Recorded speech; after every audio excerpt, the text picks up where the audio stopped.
봐야 할 것도 읽어야 할 것도 넘쳐나는 요즘 우리가 흘려보낸 콘텐츠의 한 페이지를 들춰보는 시간 38페이지 프로젝트 38의 손조 심입니다. 2025년 아마 9월 24일에 우리 업로드 될 것 같은데요. 38페이지 정규 1시즌 13화 시작하도록 하겠습니다. 맨날 날씨와 절기로 맨날 늘 문을 열게 되는데 이제 오늘은 좀 이제 비가 좀 많이 온다고 하더라고요. 특히 서울 같은 경우는 그래도 좀 시원한 느낌이 그래도 더운 가운데 있지 않았나 했고요. 사실 뭐 이런 날은 집에서 전 지져 먹으면서 누워 있고 싶은 날이긴 한데 에너지를 엄청 끌어내가지고 기차를 타고 올라오긴 했습니다. 네. 그리고 오늘은 이제 9월이 이제 시작하는 주간이라서 아마도 좀 정신이 없기도 하고 또 나름대로 바짝 드는 때이기도 합니다. 지금 SNS에 개강 비명이 아이고야 진짜 어떻게 지내셨습니까 두 분 그동안. 네. 흥미로운 근황 전해주시지요. 저는 오늘은 스킵하려고 해요. 이거 봐 빈칸으로. 네, 빈칸으로 당당히 남겼는데 제가 지금 약간 기침이 있어서 네. 좀 이따 영화 얘기에 집중하려고 에너지를 아껴 쓰려고 오늘 근황을 손평에게 몰아드리겠습니다. 네, 오늘 손평의 근황으로 아주 그냥 처덕처덕 한번 제가 해보시죠. 페루 칠레에 다녀왔잖아요. 지금 여러분들 유튜브 들어오시면요 입고 있는 티셔츠가 페루에서 온 티셔츠입니다. 아니 그런 거 말고 막 이렇게 막 컬러풀한 뭐 이런 거 파타고니아 이런 거 사야 되는 거 아니에요? 파타고니아는 조선에도 많고요. 파타고니아 팔고요. 조선에서 너무 비싸고요. 그러니까. 근데 뭐 페루에 가서는 마추픽추랑 모라이랑 뭐 이런 식의 잉카 제국의 어떤 문명의 흔적 이런 것들을 좀 보고 왔고요. 그것도 너무 재밌고 좋았었는데 사실 오늘 이제 근황으로 여러분들이랑 나누고 싶은 건 칠레 갔을 때 경험이 좀 저한테 되게 강렬하게 남아 있어가지고 그러니까 페루도 가고 칠레도 가고 원래는 칠레에 출장으로 가는 건데 이게 왔다 갔다 60시간이어가지고 가는 김에 뭐 페루를 좀 가면 좋겠다 해서 마추픽추도 보고 이제 일하고 온 거거든요. 근데 칠레 가서 뭘 했냐면 칠레 중앙대학에 한국학 석사과정생들을 만나서 한국 페미니즘에 대해서 이야기를 하고 온 거예요. 근데 제가 이제 가져간 발표 제목이 뭐였냐면 세상을 구하는 소녀들. 그래서 K-팝, 팬덤, 응원봉 광장, 페미니즘 뭐 이런 제목을 가지고 갔어요. 근데 너무 인상적이었던 건 뭐냐면 이 한국학 전공자들이 그러니까 한국에 관심이 많으니까 한국학을 전공하겠잖아요. 근데 대부분이 여성들이고 페미니즘에 대한 이해가 되게 높고 관심이 높은 거예요. 칠레에서 페미니즘 지금 어떠냐라고 물었더니 얼마 전에도 칠레에서 남자가 여자한테 염산을 뿌려가지고 안전이별이 안 된 사건이 있었던 거죠. 스토킹하고 그러니까 너무 전 세계적으로 그러니까 각각의 그 지역의 페미니즘의 특수성도 있지만 여성에 대한 폭력과 차별이라고 하는 것에 대해서는 너무 글로벌하게 보편적인 어떤 폭력 같은 것들이 있는 거죠. 그래서 공감대랄까요? 아니면 고통스러운 연대감이랄까요? 이런 것들이 좀 있어가지고 서로 이야기를 되게 활발하게 나눌 수 있었고 되게 재미있는 건 근데 한국에서 페미니즘 안에서 여러 지형도 있잖아요. 퀴어 페미니즘과 뭐 트랜스젠더 배제적인 페미니즘과 이런 거의 갈등 같은 것도 그 페미니즘인가요?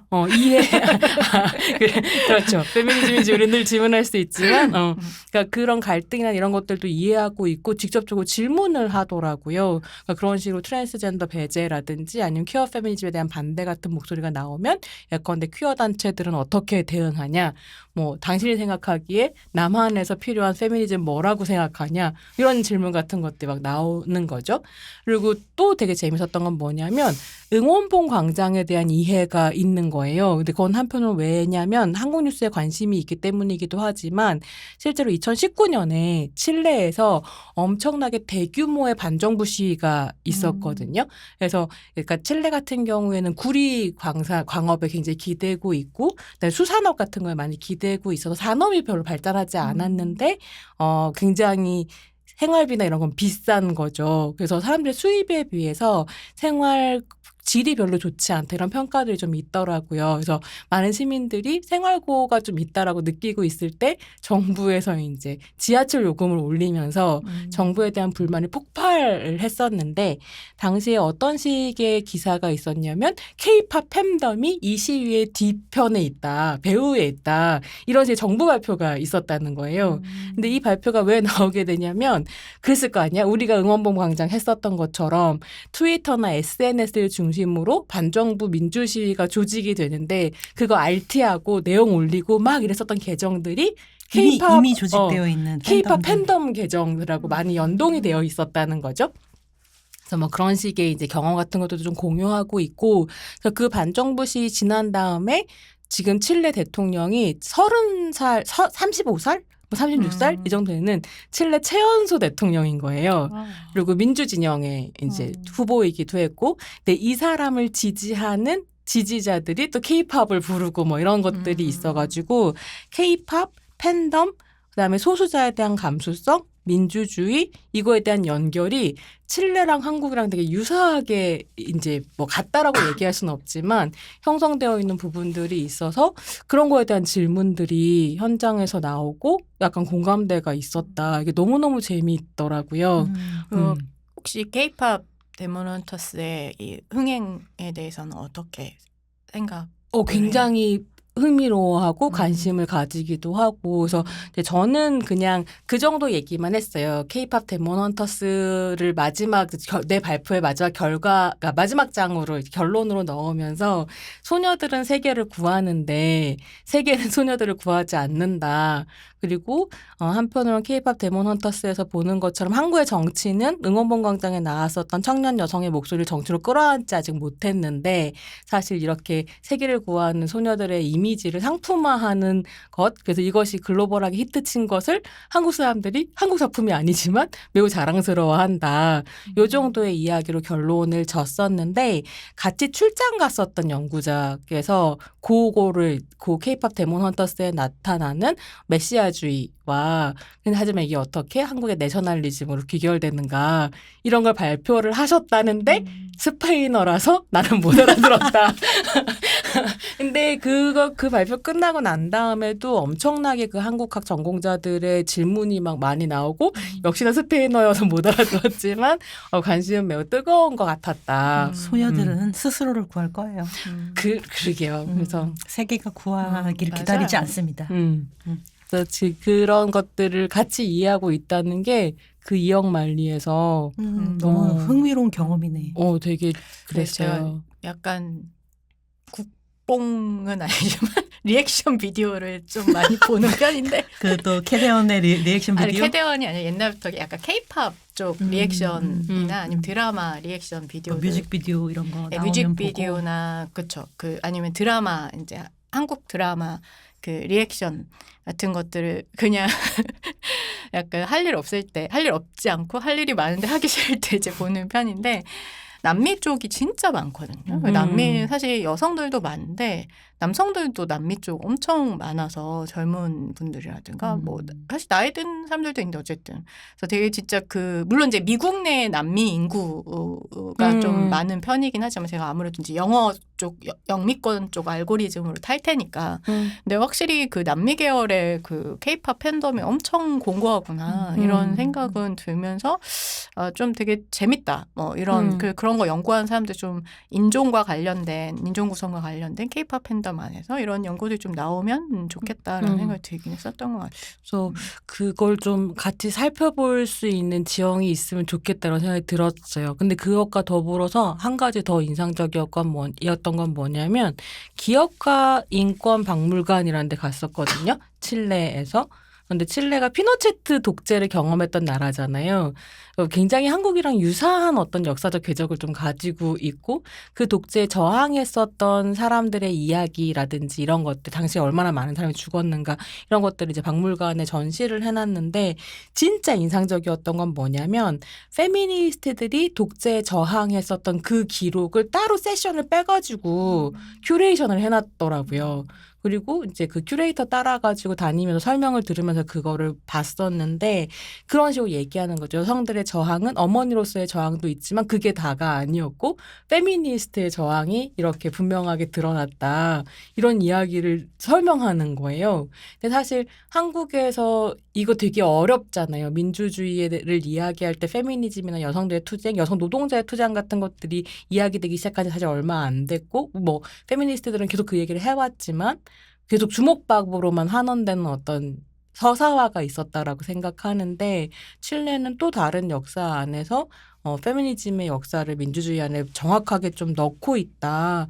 그래서 이 큐레이션은 우리도 좀 가서 보고, 그러니까 그 정부에서 활동하시는 분들이 정부 기관에서 역사를 쓰기 할 때 좀 참고할 만하지 않은가 이런 생각이 좀 들기도 했어요.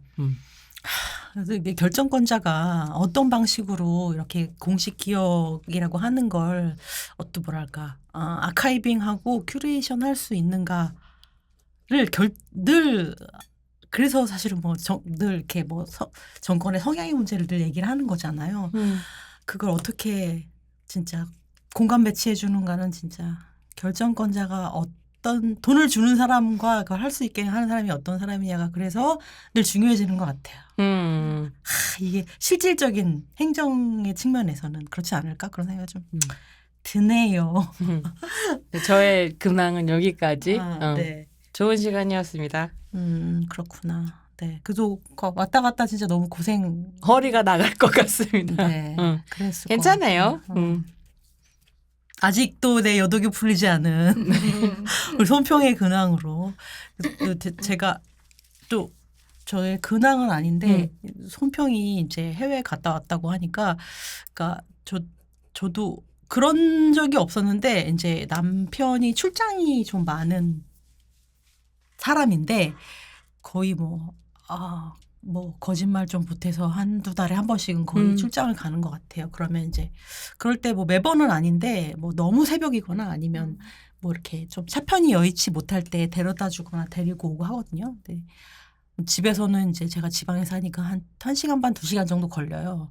가서 인천공항까지? 공항으로 이제 픽업을 가는 거. 왜냐면 너무 새벽에 떨어지면 기차편이나 이런 게 아니면 너무 그럴 땐 좀 가는데 근데 그런 경험을 이제 처음 해본 거지. 누군가가 이제 들어왔을 때 그러니까 마중을 해보는 경험을 처음 해봤는데 나는 그렇게 못했지만 거기 앉아 있는 게 되게 신기한 체험이긴 하더라고. 공항에서? 공항에 앉아 있는 것 자체가 사람들이 생각보다 많은 사람들이 마중을 나와요? 마중을 나오더라고. 마중을 나오는데 와 근데 정말 따뜻한 장면이 이거 이렇게 따뜻한 영화가 없어. 다 나오면서 갖가지 모양으로 밝은 표정하고 서로 끌어안고 거기서 너무 많은 시간을 보내. 기다리면서 설레하고 준비하고 뭐 연인보다는 가족이 훨씬 많겠죠. 가족 그래서 그때는 아마 제가 그 배웅을 했을 때는 유학 갔던 아이들이 돌아오는 시즌이었던 것 같아. 아주 할머니, 할아버지, 부모님 막 다 나오시는데 다 유학 갔던 그러니까 뭐 방학 때 들어오는 것 같던데 그렇게 다 맞이하는 모습. 그다음에 또 그 스튜어디스들이나 아니면 그 사람들은 맨날 나갔다 들어올 텐데 그래도 가족을 마중 나오는 가족들이 진짜? 있더라고. 그 모습을 보는데 와. 없던 인류애가 진짜 심평의 마음은 어땠어요? 갔다가 오는 남편을 기다리는. 근데 그때 들어올 때 남편이 본인의 직장 상사가 함께 들어왔기 때문에 내가 무슨 사랑을 표현할 수는 없었는데 없었으면 뭐 하려고 했어요? 왜냐면 이렇게 근데 내가 그렇게 하는 걸 남편이 좋아하진 않아. 굉장히 외부 시선을 많이 신경을 쓰고 막 손도 잘 못 잡게 하는 그런 타입이 싫어서 어쨌든. 근데 왜 헤테로 커플 길에서 손 못 잡아? 그러니까 내가 좀 잡지. 내가 그랬다. 아니 우리는 공식적으로 스킨십을 할 수 있는 부부인데 왜 이걸 못하게 하냐. 내가 맨날 아니 이것도 못할 건데 왜 결혼을 왜 했냐. 했어? 저 맨날 그렇게 주장하는데 본인이 신경 굉장히 많이 쓰셔가지고 할 수는 없습니다. 어쨌든 굉장히 특별한 경험이었어. 와 이렇게 사람들이 이렇게 가족 간에 행복하게 사는 건가? 막 이러면서 준비도 많이 하고 엄청 기다리고 설레하고 그 바쁜 씬에서 엄청나게 많은 것들을 연출을 하더라고. 그래서 진짜 신기하다. 다음에는 플랜카드 써서 나가요. 약간 우리도 손 한 번 이렇게 그렇게 넣어가지고 이런 세상이 있었구나. 이런 가족의 따뜻함이 있었구나를 남의 가족의 따뜻함을 본 거잖아요. 나도 안 해본 것 같아. 이게 맞는 경험은 아닌 것 같아. 근데들 엄청 많이들 나오시더라고. 그래서 아유 우리 손평 왔을 때 내가 나오지 나갔어야 했나. 좀 나오지. 너무 멀었다. 안경도 없어가지고 겨우 들어왔는데. 이게 그런 생각도 들더라고. 네, 그런 경험이 또 생각나네요. 자, 그러면 우리 오늘 함께할 영화로 넘어가 보도록 하겠습니다. 함께할 영화로 넘어가기 전에 우리 홍콩의 박땡땡 선생님의 후원 소식 전해야 너무 됩니다. 진짜 맞아. 저희 사실 이 제작비가 바닥이 나고 있던 시점에 너무너무 귀중하게 후원을 해주셔가지고 어쨌든 진짜 너무 요긴하게 그러니까요. 잘 제작비에 사용을 하게 될 것 같아요. 우리가 2회 정도는 할 수 있는 그런 네, 제작비를. 지금 사실 팟빵에서도 정기 후원해주시고 에피소드 후원해주시는 분들 있고 또 별도로 후원해주시는 저희 프로젝트 38에 후원해주시는 분들이 있긴 하지만 또 멀리 홍콩에 네. 멀리 선생님이 홍콩의 박땡땡 네. 선생님. 너무 저희 지지한다면서 지원한다면서 이렇게 후원해 주셔서 감사하다는 말씀 드리고 싶습니다. 근데 박땡땡 선생님이 그런 얘기 하신 적 있어요. 그러니까 젊은 예술하는 여성들 사이에 프로젝트 38이 벅두 여성들이라고 불린다는 거예요. 그 뭐야? 그래서 벅두가 뭔가 할 때 뚜벅뚜벅 계속 그 길을 가는 사람들이라고 그래서 벅두 여성들이라고 부른다고. 근데 그게 너무 열심히 살아야겠다 이런 생각을 영광이네요, 하게 했었는데요. 또 후원으로 응원해 주셔서 너무 감사드립니다. 네. 여러분들도 참여할 수 있는 이 후원의 기회. 저희가 뚜벅뚜벅 계속 갈 수 있게 많은 관심과 사랑 부탁드립니다. 우리 오늘 영화로 넘어가도록 하겠습니다. 네, 오늘 여러분하고 함께 할 영화는 이제 9월 3일에 개봉한 이란희 감독의 두 번째 작품입니다. 바로 3학년 2학기입니다. 네. 영화 작년부터 부산영화제부터 시작을 해가지고 요번 진짜 얼마 전에 끝난 서울국제 여성영화제까지 거의 10여 개의 국내외 영화제에서 상영을 했고요.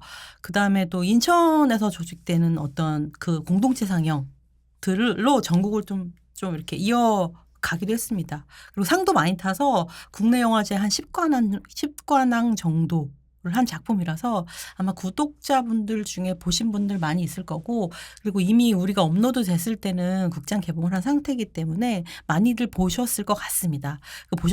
보신 경험 가지고 조금 더 저희가 짚어드릴 수 있는 부분들 오늘 얘기를 하도록 할게요. 아마 3학년 2학기 보고 나서 딱 다음 소위 정말 안 떠올리신 분은 없을 것이다. 열이면 열 모두 다 떠올렸을 것 같은데 그런 좀 배경 지식 속에서 어떤 이야기인지 우리 손평한테 좀 들어보도록 할게요. 네, 줄거리 가겠습니다. 인천의 한 직업계 고등학교에 다니고 있는 19살 창우는 절친 우재와 함께 3학년 2학기를 맞아 중소기업 공장에 현장 실습을 나가게 됩니다. 실습을 잘 마치고 취직을 하게 되면 인천 지역의 대학인 경인공전에 다닐 수도 있고요. 병역 특례를 받을 수도 있다는 조건입니다. 무엇보다 혼자 세 아들을 키우며 고생하고 있는 어머니에게 생활비를 보탤 수 있게 됩니다. 두근두근 설레는 마음으로 첫 직장 생활을 시작한 창우. 그러나 직장 생활은 생각처럼 만만하지 않습니다. 비교적 안전한 일터라지만 업무 효율을 위해 안정장치를 해놓지 않은 하역장, 자칫 잘못하면 다칠 수도 있는 그라인더, 계속되는 잔업 등 일이 손에 익지 않은 학생들에게는 여전히 위험한 것들 투성이입니다. 아니, 일에 익숙한 성인 노동자들에게도 언제나 위험은 도사리고 있는 듯 보입니다.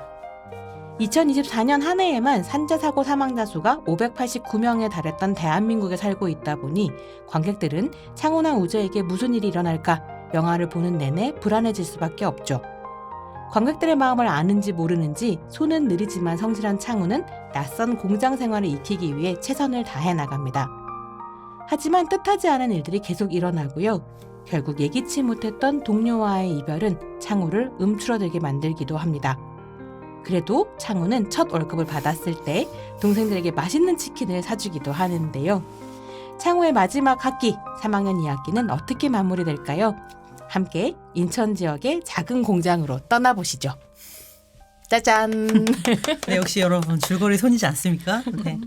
저는 이제 이 영화 보고 사실은 카트부터 이렇게 약간 좀 떠올렸어요. 이렇게 우리가 너무 주변에 또 늘 만나는 사람들이지만 또 그 안에서 어떤 일들이 벌어지고 있는지 모르는 어떤 노동 현장들을 보여주는 영화들이 떠올랐는데 또 그리고 또 나 다니엘 블레이크라고 하는 영화도 좀 떠올랐습니다. 그러니까 약간 어떤 노동자들 바라보는 시선이나 그다음 영화 스타일 같은 걸로 조금 켄 로치 감독이 저는 떠오르기도 했어요. 그리고 또 한편으로는 또 이라니 감독 전작 휴가라고 하는 작품도 떠올랐습니다. 어쨌든 우리 손조심히 생각하는 한 줄 평 궁금하실 것 같은데요. 조평 또 한 줄 평 어떻게 정리를 해보시렵니까? 저는 노동의 즐거움을 되찾자. 이거 너무 진짜? 좋아. 진짜로? 좋아. 진짜. 네. 근데 저는 와. 이제 이 영화가 계속 좀 생각하면 생각할수록 확실히 그러니까 다음 소위를 와도 당연히 소재적으로 봤을 때 왜냐하면 이제 직업계의 고등학교에 다니는 직업고등학교에 다니는 그런 그 고등학생들이 이제 마지막 학기에 결국 실습을 나오게 되고 그 실습을 나오는 과정에서 이제 일을 하는데 되게 부당한 취급을 이제 받게 그쵸. 되잖아요. 근데 여러모로 정말 되게 복잡한 상황들이 이제 펼쳐지게 되는데 그 부분에 있어서 이제 다음 소위가 아무래도 실제 있었던 사건에서 직접적으로 이야기를 가지고 오고 또 그리고 그 이야기의 주인공이 이제 죽었잖아요. 결국은 그래서 그 부당함 그리고 그 시스템을 비판을 하기 위해서 그리고 그 현실을 정말 파헤치기 위해서 되게 스릴러나 느와르 구조를 가지고 있었다라고 한다면 그래서 정말 비극적인 측면을 되게 부각시키는 그런 영화라고 한다면 그것이 나쁘다는 게 어떤 게 더 좋다라는 게 아니라 3학년 2학기 같은 경우에는 좀 결이 확실히 달랐던 것 같아요. 그래서 저도 셋 다 이 영화 보고 다 그 얘기를 했었거든요. 조마조마하지 않냐? 진짜? 너무 근데 진짜 저 첫장 이 소재를 듣는 순간 조마조마했던 것 진짜 같아요. 불안불안 계속 끝까지 불안불안했죠. 죽지 말았으면 다치지 말았으면 아무도 제발. 부디. 제발 아무도. 뭐 물론 이제 좀 그쵸. 스포일러지만 어쨌든 아무도에 해당되지 않는 그쵸. 결국은 누군가가 생겨나죠. 누군가가 결국 다치고 죽게 되는 이런 상황이 펼쳐지게 되죠. 근데 그럼에도 불구하고 이 영화가 놓치지 않는 거. 사실 저는 다음 소위에도 그걸 놓치지 않은 부분이 분명히 있다라고 생각을 하는데 다음 소위에서 소위는 춤을 추잖아요. 춤을 추고 그렇네요. 네네. 그렇네. 케이팝 댄스를 추네. 케이팝 댄스를 추고 그게 안 돼가지고 막 되게 여러 번 반복해서 하는 그 마지막 비디오가 마치 3학년 2학기에 기타를 치는 것처럼 남아 있잖아요. 근데 소희도 되게 잘하려고 애쓰는 그리고 되게 맞아요. 일의 성취감 이런 거 되게 잘 느끼는 학생이거든요. 잘 느낀다는 게 되게 전 중요한 것 같은데 근데 3학년 2학기에서도 뭔가 분명히 노동하고 일하는 거에는 물론 힘들고 고되고 너무 지겹고 다 때려치우고 싶고 하지만 전 분명히 즐거움이 있을 수 있다고 생각을 해요. 그리고 그걸 하는 거는 사실 우리의 기본적인 어떤 뭐라 해야 될까요? 인간이 살아가는데 되게 중요한 부분 중에 하나다. 되게 착취적인 부분도 있지만 분명히 노동의 즐거움이라고 하는 것도 있는데 때때로 아주 드물지라도 근데 그걸 되게 앗아가는 것이 지금의 비극적인 현실이고 이 3학년 2학기에서 어떤 때에 순간순간 그런 것들을 얘가 느끼고 있다고 생각을 하거든요. 그래서 이제 이라니 감독이 뭐 인터뷰에 되게 성장 영화로 봐줬으면 좋겠다 이런 얘기를 되게 많이 했던데 그 부분 중에 하나가 그런 걸 어떤 순간에 심지어 되게 비극적인 상황이나 불합리한 상황에서도 이 느끼는 이 아이, 이 노동자이자 이 아이, 이가 느끼는 어떨 땐 되게 자부심이 될 수도 있는 노동자로서 노동을 하는 것에 그런 걸 우리는 느낄 수 있는 어떤 세상으로 만들어가야 되지 않을까 뭐 그런 생각이 들어서 노동의 즐거움을 좀 되찾는 그런 세계가 됐으면 좋겠다. 찾을 수 있는. 네. 간질평은 거의 바램에 가깝네요. 바램에 가깝고 사실 난 전 즐거움을 느낀 순간이 있었다라고 생각을 해요. 그 이게 작품에서 이제 창우가 공장에서 적응을 하기 위해서 노력해가면서 용접을 배우게 되는데요. 그러니까 기타를 치는 노동 외에 즐거움을 찾는 활동도 하지만 자기 취미생활도 하지만 노동 현장 안에서도 자기가 재미있어 할 수 있는 거, 자부심을 느낄 수 있는 일들 찾으려고 노력하고 그게 용접인 거죠. 그래서 어떻게 보면 그 노동의 즐거움을 창호는 스스로 찾아가고 있기도 하다. 그리고 그게 이란리 감독이 휴가에서부터 이 3학년 이야기에 이르기까지 되게 중요하게 생각하는 건 노동자의 디그니티에 대한 이야기인데 노동자가 어떻게 존엄할 수 있는가? 그리고 한편으로는 우아할 수 있는가? 근데 그 우아가 존중받을 수 있는가? 존중받을 수 있는가? 스스로 우아할 수 있는가? 근데 그 우아는 우리가 일반적으로 상상하는 뭐 평범한 단어로서의 우아함이 아니라 노동자로서의 우아함이라는 게 분명히 있는데 한국 사회는 그 우아함을 지키지 못하는 구조로 계속 가는 게 문제이고 그러니까 어떻게 보면 진실로 노동하기 위해서 우리가 되찾아야 할 게 무엇인가에 대한 질문을 계속 이란희 감독의 작품이 던져왔었던 것 같거든요. 그래서 노동의 즐거움에 대해서 얘기하는 건 굉장히 이 작품을 잘 설명할 수 있는 한 줄 평이겠다 이런 생각이 들기도 하네요. 한 줄 평은 한 줄만 하는 겁니다. 네. 남의 한 줄 평에 네. 각주까지 붙이시면 됩니까? 17줄에 각주를 붙이는 건 아니죠? 그 제 한 줄 평으로 갈까요? 이제 갑니다. 저의 한 줄 평은 제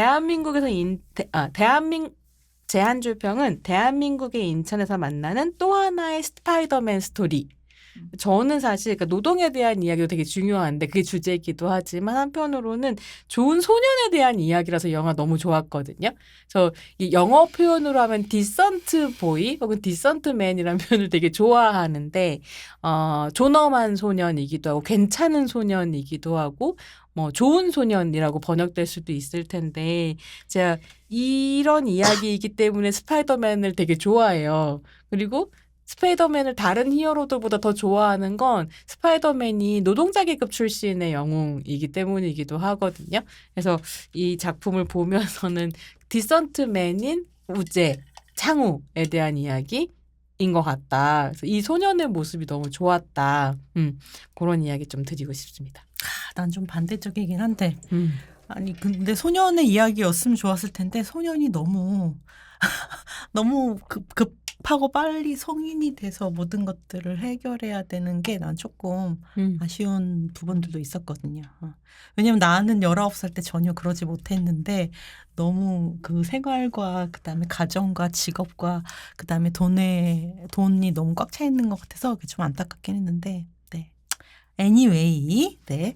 어쨌든 저는 이 좀 내용보다는 그냥 좀 이 관점에 대해서 좀 한 줄 평을 하고 싶은데요. 그러니까 일하고 삶에 조용히 들어온 T 카메라의 F 응시라고 지었습니다. 카메라는 사실은 카메라는 그냥 보는 것 같은데 사실은 우리가 느끼는 건 되게 무표정해서 감정으로 울컥울컥 하는 부분들이 생기거든요. 그런 부분이 좀 참 그래서 심지어 뭐랄까 카메라가 T인 것만큼 심지어 그냥 노래도 없어요. 사운드 트랙도 없어요. 그냥 진짜 우리 생활에 그냥 리얼 버라이어티처럼 카메라를 설치하는 것 같은 장면들이 많거든요. 그래서 근데 그것도 보면 F적인 방식으로 응시할 수밖에 없다라는 생각을 좀 저는 했던 것 같아요. 그래서 네, 어쨌든 이 손조심의 이 세 줄 평을 가지고서 여러분들 앞으로 하는 얘기들 한번 잘 생각을 해보시면 좋을 것 같고요. 이 영화는 아까 말씀드렸던 것처럼 이란희 감독 두 번째 장편 작품이고요. 첫 작품은 우리 셋이 모두 다 본 것 같아요. 네, 콜드 콜텍, 네, 해고 노동자를 그린 그 천막이라고 하는 단편을 발전시킨 휴가라고 하는 작품이 첫 작품이었거든요. 그래서 뭐 내용을 아주 짧게만 얘기하면 이제 그 49세의 노동자 해고 노동자죠. 제복이 이제 5년째 서울에서 동료들한테 이제 밥을 해주면서 농성을 하고 있는 그런 사람입니다. 그러니까 제복이 밥을 해주는 노동을 하고 있어요. 네.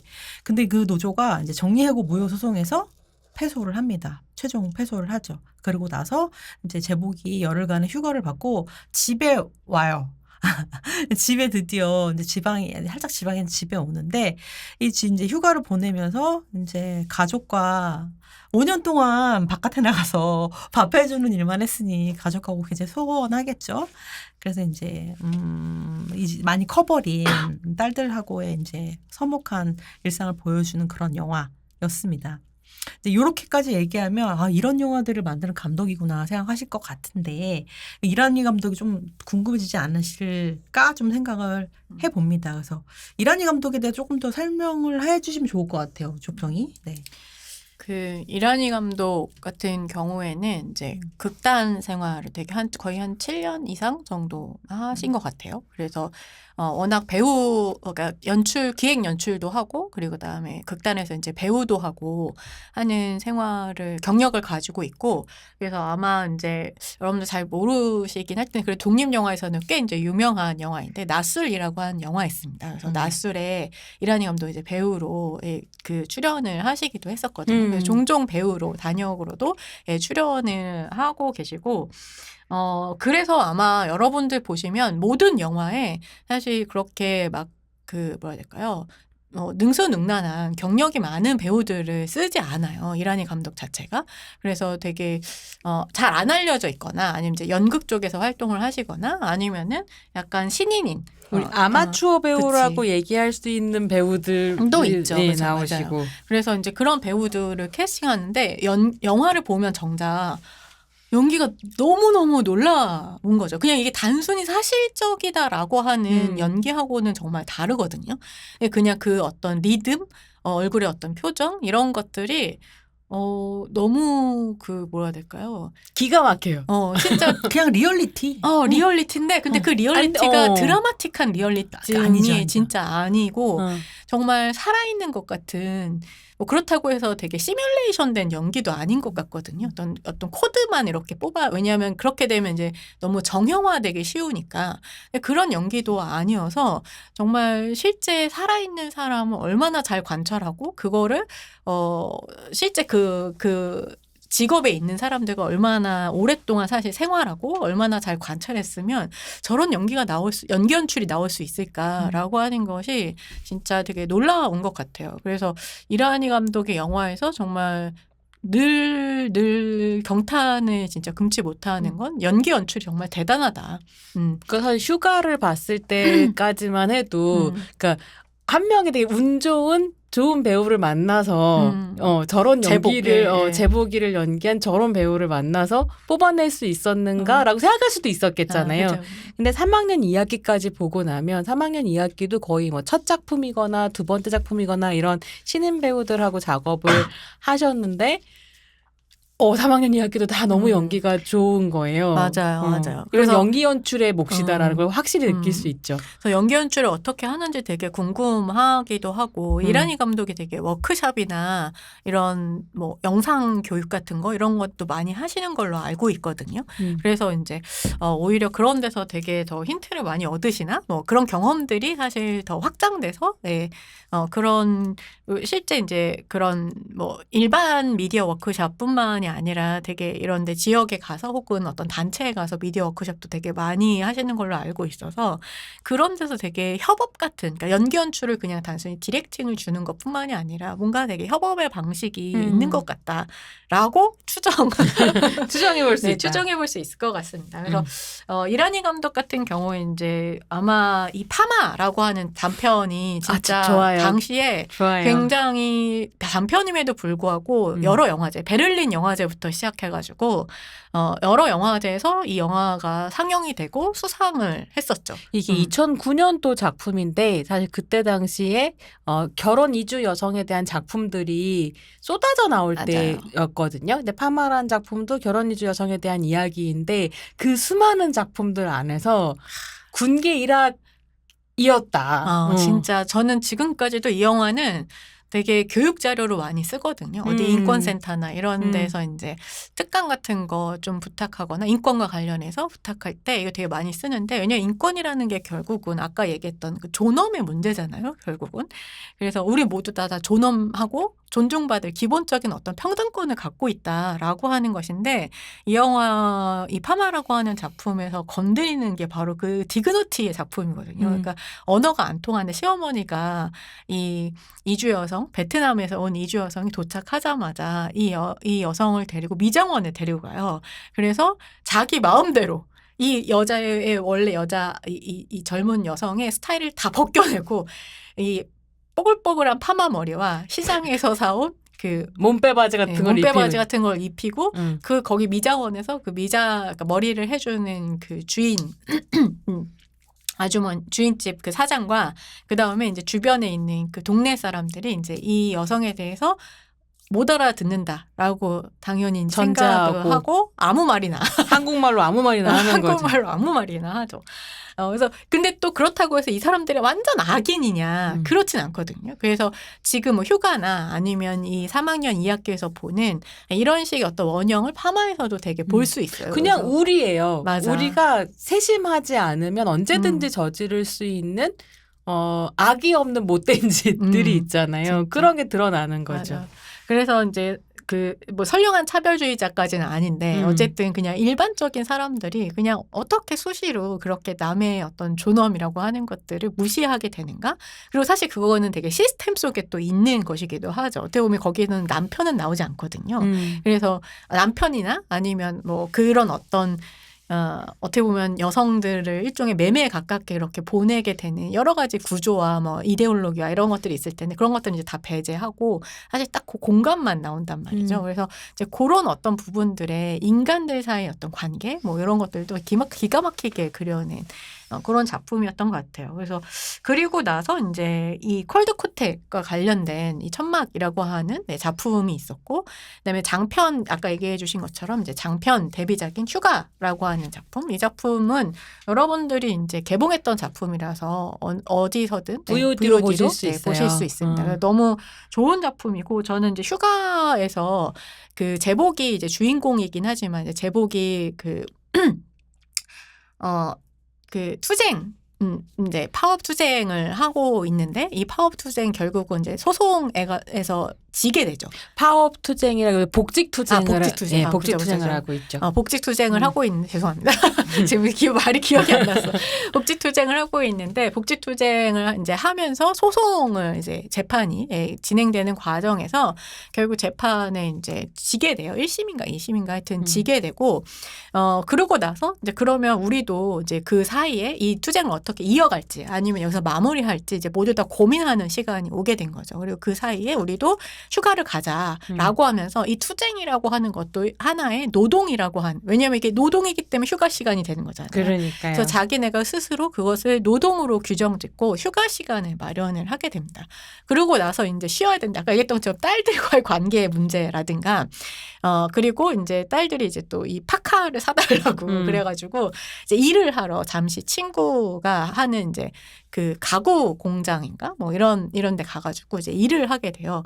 그러면서 이제 거기에서 다른 젊은 노동자들을 이제 만나게 되고 거기에 실습생들도 이제 나오게 되는데 그러면서 이 젊은 노동자들은 그러면 어떤 삶을 살고 있는가, 어떤 리듬을 가지고 있는가라고 하는 것들을 한편으로는 또 노동자의 시선으로 목격하게 되는 뭐 이런 어떤 휴가 시간을 갖게 되면서 다시 이제 투쟁으로 복귀하게 되는 이런 어떤 작품입니다. 그래서 어떻게 보면 거기에 나왔던 실습생들이 확장된 요 3학년 2학기가 뭐 그런 영화라고 할 수 있을 것 같아요. 생각해보니까 휴가에서 그 실습생도 팔을 다쳤거나 뭐 이렇게 다치잖아요. 맞아. 그래서 실습생이 아니라 그 젊은 사수. 같이 일하고 있는. 맞아. 그래서 그거를 이제 산업재해로 받아낼 것인가, 걔는 받아낼 수 없다고 생각하고 그냥 포기해버리는데 이 노조 경험을 가지고 있는 제복이 이제 계속 하라고 얘기하고 하지만 방법을 얘는 알려주죠. 노조에 가입하거나 단체 행동을 할 생각이 없기 때문에 그냥 넘어갈 건데 아저씨 왜 그러냐 뭐 이제 이런 식의 입장을 좀 가지고 있기도 하죠.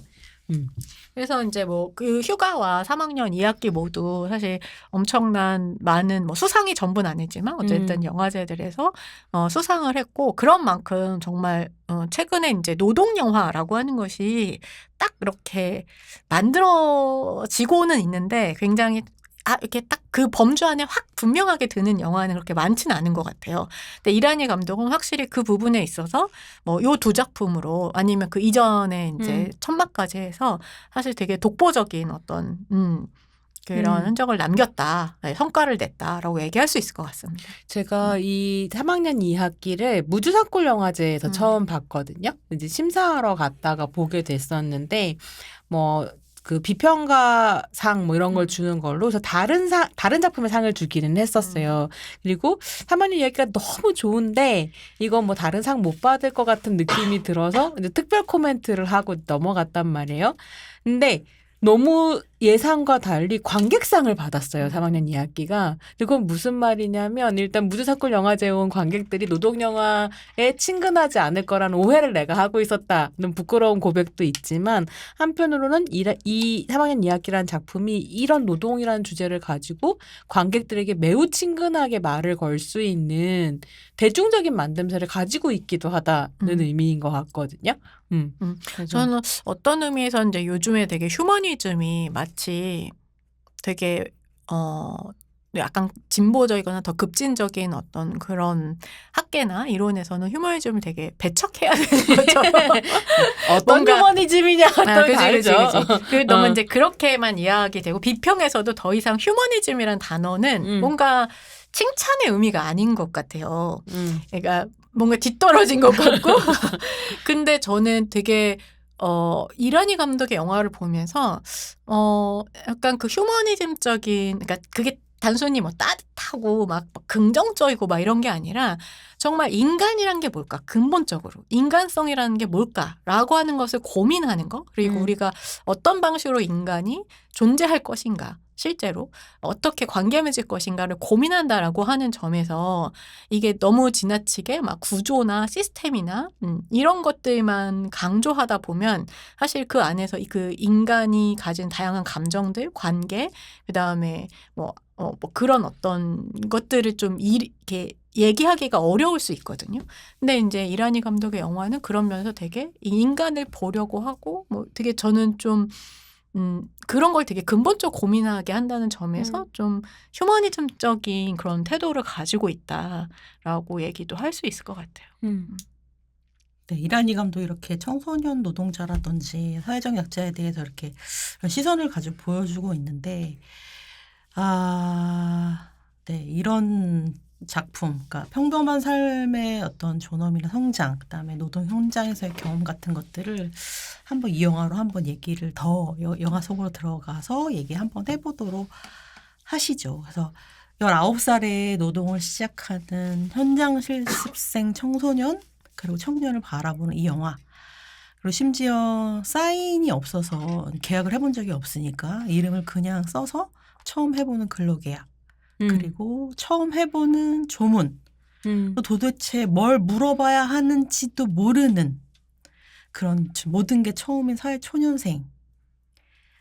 사망 산재 사고를 당한 청년 노동자의 후배들의 이야기를 네, 그 안으로 들어가서 좀 본격적으로 해보시죠.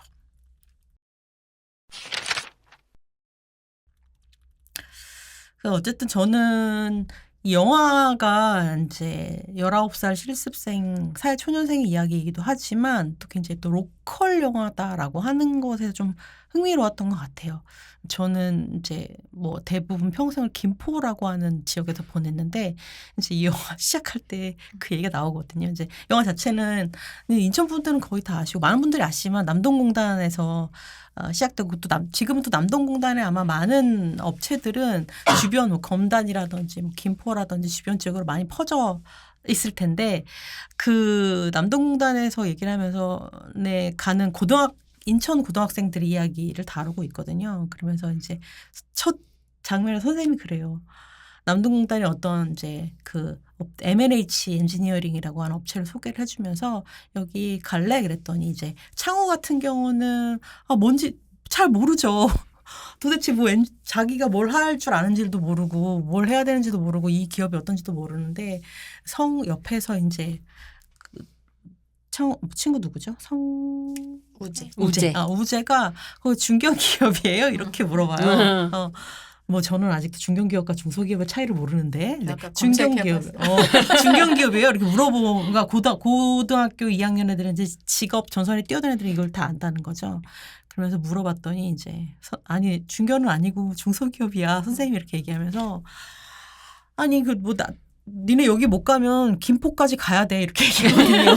그래서 그래 인천에서 김포는 멀지 생각을 하면서 전 또 살던 지역이라 그런 게 조금 익숙했거든요. 그리고 이제 인천 자체가 저한테 좀 익숙한 공간이기도 해서 어쨌든 학교 공장 공단이 다 인천을 배경으로 한 인천 사람이 만든 영화라고 하더라고요. 감독도 제작자도 다 인천 사람들이라고 하더라고요. 그래서 되게 있다고 생각했고 그래서 인천의 지역 신문에서도 굉장히 비중 있게 다뤄주기도 해요. 네. 그리고 그래서 이 영화는 그 로컬성을 굉장히 살리기 위해서 시사회도 서울에서 하기도 했지만 인천에서도 시작했고 그다음에 공동체 상영도 인천에서부터 조직해서 이렇게 전국을 도는 그런 과정들을 하시더라고요. 그래서 영화에서 등장하는 게 아마 인천 분들은 굉장히 익숙하실 것 같아요. 부천공업고등학교 그다음에 나중에 대학 사실 경인공전 경인공전이라고 나오는 인천대학교도 등장을 하고 그다음에 뭐 공단 주안역 중봉대로 다 아마 저도 사실 익숙한 공간이긴 하거든요. 저도 막 다녔던 데라서 그래서 영화의 배경이나 설정 같은 것도 아마 재밌게 보실 수 있지 않았을까 생각이 들어요. 어떻게 보셨는지 그것도 궁금합니다. 그러니까 지금 심평 이야기를 들으니까 이 작품이 인천을 배경으로 하는 건 아주 현실적이고 구체적인 이유가 있기 때문인 것 같아요. 첫 번째로는 인천이 그렇게 공단이 많고 학생들이 실습을 나가는 공간이기 때문에 거기를 골랐겠다라는 생각이 들고 한편으로는 이제 영화적인 계보를 본다면 인천을 배경으로 하는 아주 걸출한 청년 영화들이 있잖아요. 그러니까 뭐랄까 서울과 다른 공간으로서의 경계적인 공간으로서의 인천이라고 하는 어떤 감성을 가지고 그 경계에 있는 청년들의 이야기를 다루는 공간으로 인천이 사용됐었던 영화들이 있었고 우리가 늘 언젠가는 이 영화 할 거예요라고 지금 몇 번째 말씀드리고 있는 고양이를 부탁해라든지 천하장사 마돈나 같은 작품들이 바로 인천에서 이제 촬영이 됐죠. 그래서 그 인천이라고 하는 특수한 공간에 대한 감성을 바탕으로 뭐 19세에서 20세로 넘어가는 그 경계에 있는 여성 청년들의 이야기를 다룬다든지 아니면 트랜스젠더 여성의 이야기 천하장사 마돈나는 이제 그 트랜스젠더 서사였으니까요. 여성의 이야기를 다룬다든지 하는 공간으로 인천이 굉장히 영화적으로 등장하는 작품들이 있다. 그래서 제가 인천에 대해서 가지고 있는 감각은 사실은 이렇게 영화에서 받은 그 경계성에 대한 감각이 되게 큰 것 같아요. 아주 큰 항구 도시이기도 하면서 동시에 인천을 탈출해서 서울로 가고자 하는 욕망이 있을 거라고 상상되는 도시기도 하면서 한편으로는 되게 정치적인 영역에서 실제로 나왔었던 표현이 있잖아요. 이부망천이란 말이 있었거든요. 이혼하면 부천으로 가고 망하면 인천으로 간다라는 말을 정치인이 TV 나와서 해가지고 정말 엄청나게 공격을 받았는데 사실 그런 감각이 한국 사회에 있기도 한 거죠. 그래서 아주 독특한 공간으로서의 인천이 영화적으로 그려진다. 근데 이 작품에서는 딱 그런 느낌을 받지는 저는 않았었던 것 같기는 하거든요. 그래서 어떻게 보셨는지 좀 궁금하더라고요. 어쨌든 뭐 최첨단 테크놀로지가 있는 공간 지금 뭐랄까 산업적으로 구성되고 있는 공간도 아니고 그리고 여기 남동공단은 사실은 약간 이제는 옛날 남동공단이지 지금 공단으로서의 큰 위치를 차지하는 것도 아니거든요. 거기에 취업한다는 거 얘네들이 제일 슬펐던 게 그거잖아요. 맥도날드도 없다는 걸 되게 슬퍼하잖아요. 아무것도 없는 거야. 20대가 할 만한 건 정말 아무것도 없는 거의 버려진 공간에 취업을 하게 된 거예요. 그런 상황인 거지. 제가 조금 영화를 보면서 내가 정말로 공장을 잘 모르는구나라고 느꼈던 건 이 창호가 일하는 공장이 공장인지를 잘 모르겠는 느낌인 거예요. 그러니까 무슨 말이냐면 뭔가를 특화돼, 그러니까 나한테 공장은 한편으로는 모던타임즈 같은 어떤 똑같은 물건을 계속 대기업이죠. 그러니까 똑같은 물건을 계속 컨베이어 벨트. 만든다. 그러니까 꼭 컨베이어 벨트가 아니라도 내가 무슨 나사를 납품하는 공장이면 나사를 만든다. 이런 게 있는 게 아니라 모든 공정이 되게 이상하게 어디서는 그라인더로 뭘 갈고 있고 어디서는 용접을 하고 어디서는 나사를 맞추고 있고 모든 걸 다 하는 거죠. 그래서 사실은 주문이 오는 대로. 이 공장의 성격은 무엇인가 이런 생각을 하긴 해. 그러니까 핵심은 스페셜티가 없는 공장처럼 보였다라고 하는 점이 좀 흥미롭기는 했거든요. 우리가 M&H 엔지니어링에 대해서 알 수는 기계로 만들 수 있는 전 그거는 건 잘 잘 만든다. 모르겠는데 뭐 여기 아까 대기업과 중견기업과 중소기업 막 이런 얘기 나오잖아요.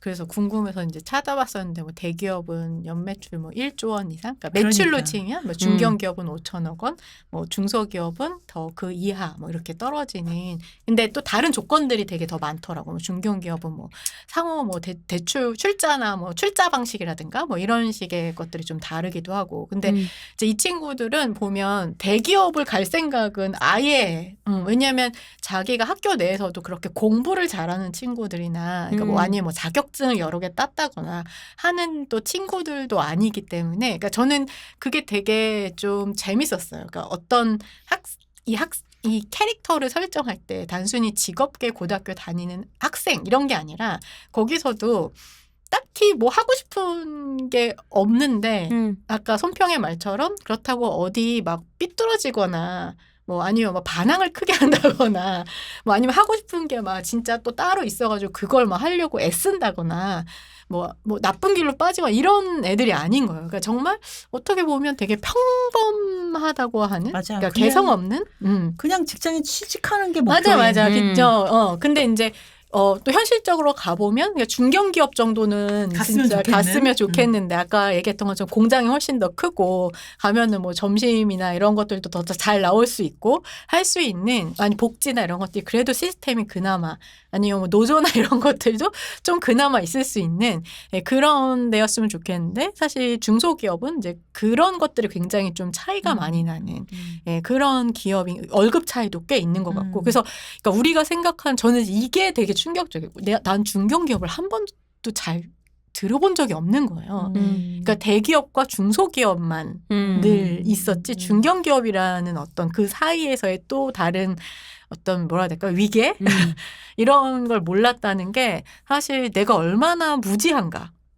그거를 좀 이해하게 된 것 같고 이 인천이라고 하는 공간 안에서도 사실 얼마나 많은 다른 지역마다의 특징이 있으니까 우리가 인천으로나 지금 김포 얘기도 하고 부천 얘기도 했지만 그 안에 또 막 공단 있고 바로 옆에는 또 엄청 또 비싼 동네도 있고 막 그렇잖아요. 그래서 그 경기도라고 하는 그 지역의 안에 얼마나 정말 다양하고 이런 것들이 있을까. 내가 이제 서울에 살고 저 같은 경우에는 서울에서 태어나서 물론 서울 변두리긴 하지만 네, 서울에서 태어나서 어쨌든 정말 흔히 말하는 서울촌 어쩌고로 계속 살아온 부분이 있기 때문에 뭐 저는 이제 언니나 뭐 이런 사람들이 이제 경기도에 살긴 했지만 어쨌든 잘 너무 모르는 거죠. 그래서 내가 되게 가까운 지역임에도 불구하고 이 서울 중심 그리고 사실 그것의 어떤 면에서는 되게 서울에서 해야 되지만 뭐 좀 꺼리는 어떤 것들을 인천이나 이런 지역들이 또 떠안기도 하잖아요. 그래서 그런 것들에 대해서 내가 이 지역에 대해서 사실 삶이나 이런 거에 되게 오히려 모른다. 이런 생각을 진짜 이 영화를 보면서 많이 하게 됐던 것 같아요. 그게 단순히 인천만의 특징은 지역하면 또 아니겠지만. 제가 늘 평생을 지역에서만 서울 변두리에서만 살아온 저로서는 지금도 지역에 살고 있는 저로서는 네. 그래도 그러니까 이게 너무 사적인데 나는 늘 지역에서 살고 늘 시골에 살면서 사실 늘 중앙을 지향하고 늘 서울에 가서 살아보고 싶고 서울에 뭐를 하고 싶고 더 많이 배워서 뭐랄까 좀 안정적인 직업에 늘 평생을 그렇게 하려고 했던 것 같아요. 늘 그걸 하려고 했지만 그것도 그렇다고 엘리트 코스를 밟지는 못했고 그 언저리 어딘가에서 뭔가 조금씩 끊임없이 열등감을 느끼면서 그걸 해보려고 했던 것 같은데 그럼에도 불구하고 아예 시골에서 자라서 지금은 어딘가에 이게 계약직으로 지금 교수를 하고 있는 나로서는 그 시골에 생각하면 진짜 개천에서 용난 거죠. 나의 경우는. 그래서 사실 내가 다니던 고등학교에 많은 친구들은 얘처럼 창우처럼 지냈단 말이에요. 우리 시골 고등학교에서 나는 그래도 어떻게 간신히 진학을 했지만 많은 친구들은 이거 이렇게 살았거든요. 우리 여동생도 빨리 직장에 나가는 준비들을 했고 그런 거 생각하면 그럼에도 불구하고 나는 끊임없이 더 높은 것, 더 다른 거 나는 공부를 할 거야라고 생각했기 때문에 이런 곳에 살았어도 사실은 이 삶을 잘 알지 못하더라. 못한다. 나의 친구들이나 나의 뭐 후배들이나 뭐 내 동생의 친구들은 이렇게 공장에 간 애들도 굉장히 많았거든요. 그게 나는 그래서 좀 얘기하기가 나는 너무 어려웠다. 진짜 우리가 많은 영화 준비를 계속하면서 심평이 계속 이 작품을 너무 어려워하는 거예요. 너무 근데 왜 그렇게 어려워할까라는 생각을 좀 했었는데, 그러니까 이런 얘기를 들으니까 더 얘기하기가 쉽지 않겠구나 이런 생각이 들기도 했어요. 네, 이걸 영화적으로 보기도 힘들고 사실은 네. 뭐 그런. 근데 좀 영화 속으로 다시 얘기를 가져가 보면, 그러니까 이게 그런 작은 기업이기 때문에 중소기업이기 때문에 한편으로는 시스템의 문제이기도 하면서 꼭 시스템의 문제가 아닌 빈 공간에서 벌어지는 기업 문화라고 하는 것 때문에 벌어지는 그러니까 의도하지 않은 착취 같은 것들도 이 작품이 포착한다고 느낀 순간이 있었거든요. 어떤 거냐면 그러니까 여기에 이제 그라인더라고 하는 게 계속 나오는데 이거를 다치지 않으려면 뭐 이렇게 앞치마랑 팔토시를 해야 되는데 이걸 회사에서 안 사줘요. 한 4, 5만 원만 드리면 되는데 안 사줘요. 근데 이게 그냥 아주 쉽게 생각하면 그냥 착취일 수 있고 안전 불감증일 수도 있지만 한편으로는 이게 작기 때문에 시스템 외부에 있어서 영향받는 어떤 부분이 있는 거예요. 이게 뭐였냐면 사장님이랑 창우가 대화를 나누고 계약을 하는 장면이 있는데 사장님 딱 한 번 나오거든요. 맨 마지막 장면. 나머지는 다 중간 관리자들이 이제 이거 안 사주고 뭐 이렇게 그려지는데 이 사장님이 창우가 이제 사인을 하러 들어오니까 새 과일을 받는단 말이에요. 사과를 먹으면서 우리 얘기를 나누자. 그런데 갈변한 사과가 옆에 있어요. 새 사과는 창우한테 주고 갈변한 사과는 이제 비서 일을 하는 친구가 치우겠다고 했더니 치우지 말라고 두라 그러고 비서도 아니에요. 다해가 와서. 그치, 다해지. 다해가 와서. 모든 일을 다 하는 사무직이 와서 사과 주는 거죠. 사과를 이제 새 걸 주고 치워가려고 하는데 사장이 이거 두라고 그러고 창우한테는 새 사과를 주고 자기가 갈변한 사과를 먹거든요. 근데 나 그 장면에 왜 들어갔는가라고 생각해보면 이게 사장이 돈을 대하는 태도인 거예요.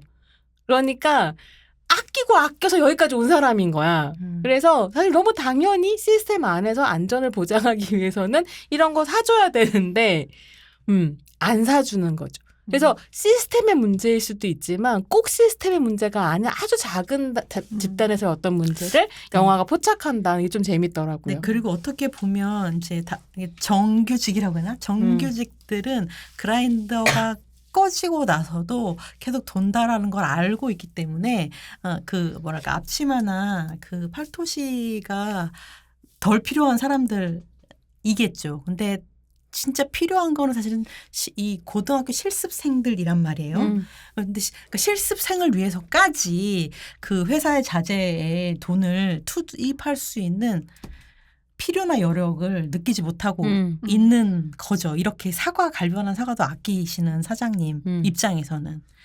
네, 그런 얘기를 할 수가 있겠네요. 네. 이 영화를 보신 많은 분들이 첫 노동의 순간을 떠올려서 굉장히 뭐 울기도 하고 가슴이 아프기도 하고 동의시를 많이 하셨던 것 같아요. 어쨌든 이 영화를 보게 되면 그런 순간을 떠올 수밖에 없고 노동을 노동을 안 하는 사람은 거의 없죠. 거의 대부분 다 노동을 하기 때문에 노동을 하는 우리의 모두의 이야기이기도 한데 그래서 창호가 직장을 선택하고 고민하는 그런 과정들이 굉장히 디테일하게 앞부분에 굉장히 많이 나와요. 뭐 선생님은 뭔지 모르겠지만 자꾸 가라고 하고 그다음에 서로 모르는 우재랑 뭐 둘 다 고3끼리 뭘 압니까? 둘이 서로 뭐 얼마가 드네 마네 돈을 주네 마네 그런 것들을 자기 지식 속에서 막 얘기를 하지만 결론을 못 내요. 뭐 결론이 뭐냐면 뭐 네가 가면 나도 가고 뭐 이런 식이에요. 직장 선택하는데 그래서 이제 엄마도 근데 그래서 엄마한테 사실, 물어보죠. 맞아. 그래서 엄마한테 엄마 나 이거 갈까라고 얘기하는데 엄마도 아는 바가 없어요. 그게 엄마도 아는 바가 진짜 문제인 것 같아. 그게 너무 가슴이 아팠어. 얘기해줄 사람이 없어. 아무도 진짜. 얘가 선택을 하는데 가이드를 해줄 사람이 없다라고 하는 거. 그래서 엄마는 그냥 다 맡겨버리죠. 네가 뭐 그렇다면 네가 결정하면 가는 거지 뭐 돈 엄마가 관심 있는 건 얘가 돈을 얼마나 벌어올지가 굉장히 관심 있더라고요. 아니야. 엄마도 관심이 있어요. 그래서 저는 그 엄마가 괜찮은 엄마라고 생각을 했었거든요. 맞아. 그렇게 막 무자비한 엄마는 아닌데. 무자비하지 않고 왜냐하면 얘의 어떤 미래를 사실 걱정을 해요. 그래서 얘가 돈 때문에 그런 게 아니라 걔가 뭐라고 얘기하냐면 거기 가면 대학도 보내준대. 대학도 취직을 보내주고. 할 수 있게 해주고 내가 대학 병역 어쨌든, 문제도 네, 병역 문제도 해결할 수 있대라고 하니까 좋은 조건이네. 들어보니 좋은 조건이네. 그러면 네가 괜찮다면 그러면 가라. 그러니까 이게 근데 섞여 있어.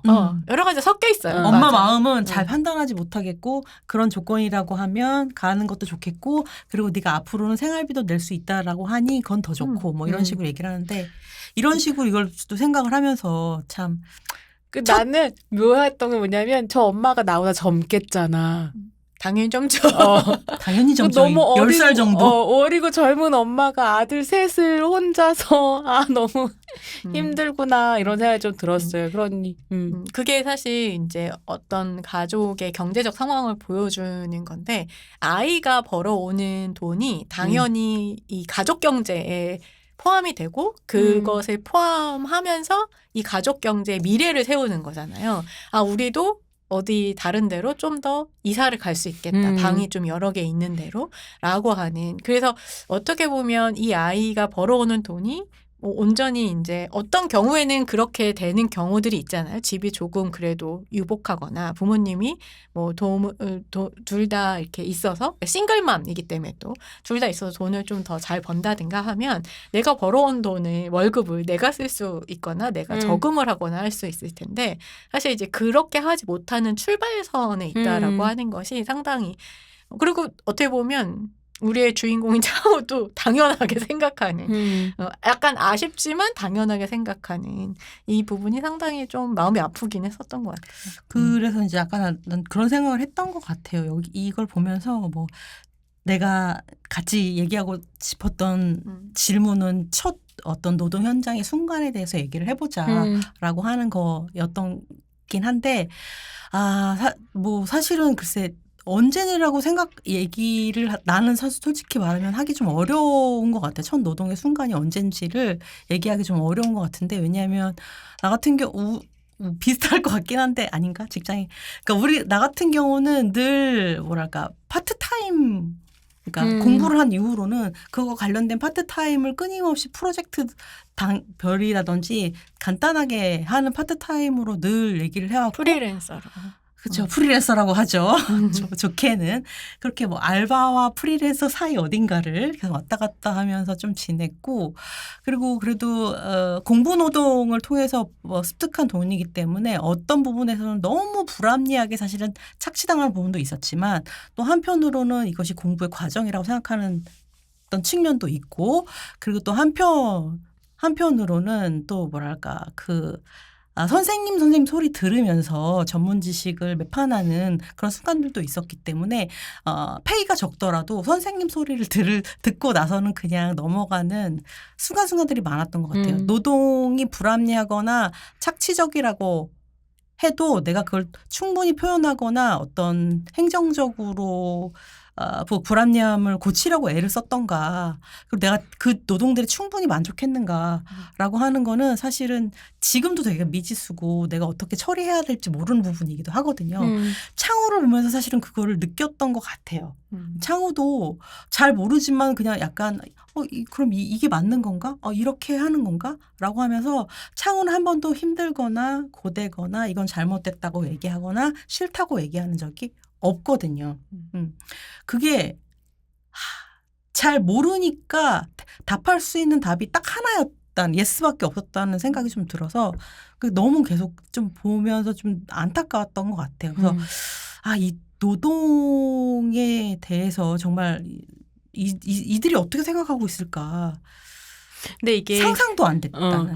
막 이제 사실 막 구조적인 문제, 그리고 실제로 우리가 한국 사회에서 경험하고 있는 산재 문제 같은 게 있기 때문에 우리가 이 이야기 계속 하게 되지만 처음 해본 일이란 이야기로 들어가게 되면 나는 너무 우재랑 공감이 가는 부분이 있거든요. 아주 불성실한, 그러니까 저의 첫 직장은 예술영화 TV라고 하는 케이블 TV였고 제가 이 직장에 들어갔을 때가 2000년대 초였는데 한국 사회에서 케이블 산업이라고 하는 건 망한 산업이거든요. 이게 국가적으로 주도해서 케이블 TV를 만들겠다 그러고 회사들을 막 이제 뭐 준단 말이에요.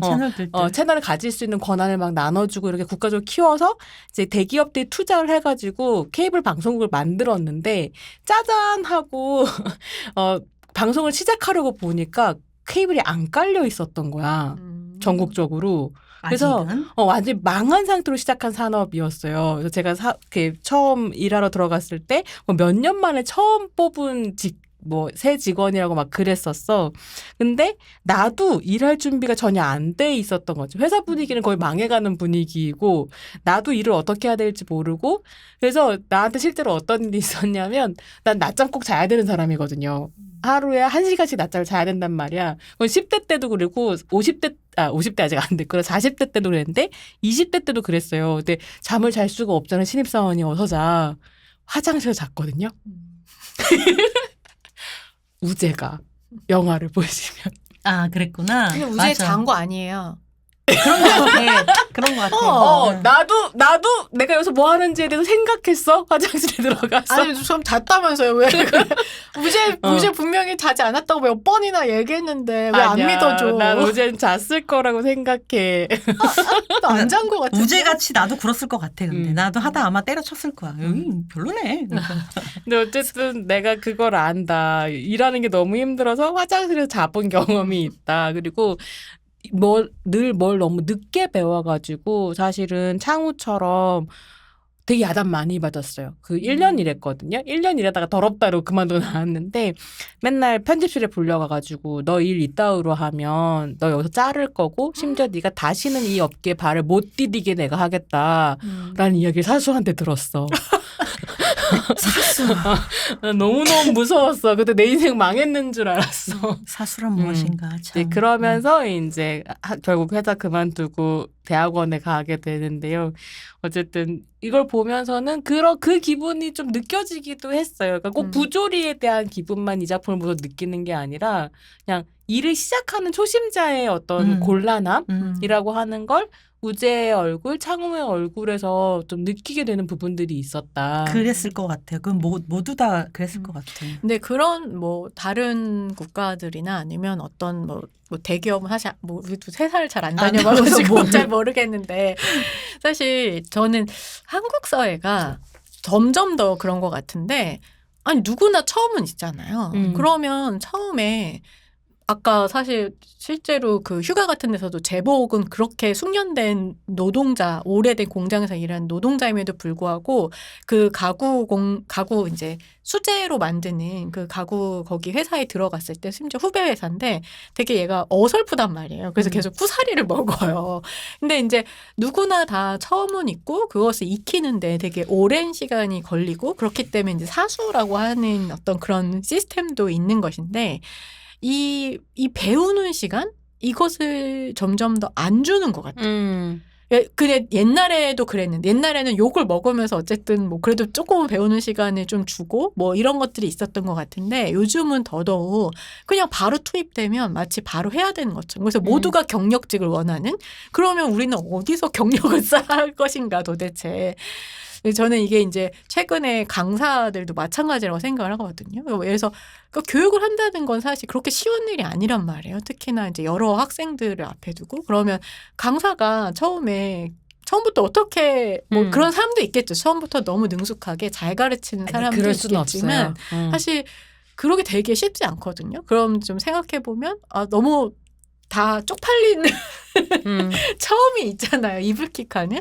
근데 그런 시간을 절대 주지 않는다. 왜냐하면 이게 다 강의평가의 어떤 점수가 다 이게 평가가 굉장히 지표가 되니까요. 디테일하게 들어가고 그게 다 되게 재계약의 지표가 되고 뭐 이러다 보면 더더욱 불안해지고 이 모든 것이 되게 스트레스가 쌓이게 되는 그런 어떤 구조. 우리가 누군가 성장하게 되는 것을 기다려주거나 아니면 때때로는 실패했다가 뭐 내가 이게 아닌 것 같아가지고 우재처럼 뭐 다르게 또 다시 얘가 올 수도 있잖아요. 근데 그랬을 때 전혀 약간 기회를 주지 않는 이런 어떤 좀 사회가 그러니까 되게 성장하지 못하게 그냥 이미 성장해 있어야 돼. 성장 기간을 정말 안 줘.